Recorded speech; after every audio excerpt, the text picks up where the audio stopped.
హనుమంతులవారిని ఒక గృహస్థుడు కలిశాడు. స్వామీ, నేనొక నూతన గృహమును కట్టించుకున్నాను.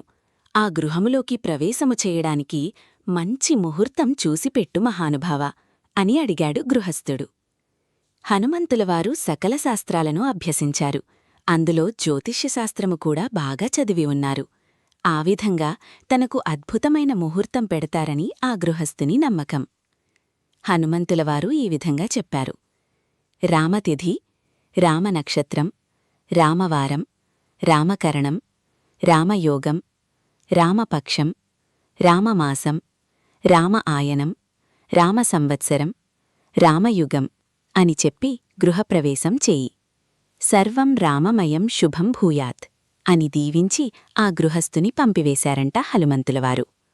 స్వామి చెప్పినట్లు మనం కూడా లగ్నం, ముహూర్తం అని సమయం వ్యర్థం చేయకుండా పైన చెప్పిన విధంగా ఏ పని ప్రారంభించినా అంతా మంచే జరుగుతుంది. అస్సలు హాని జరగదు.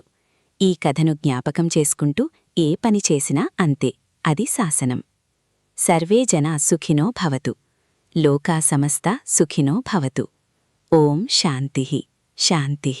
ఇలాంటి హృదయాన్ని తాకే కథలు మిస్ అవ్వకూడదంటే ఇప్పుడే moonlight fairy tales studio Telugu ఛానల్ని సబ్స్క్రైబ్ చెయ్యండి.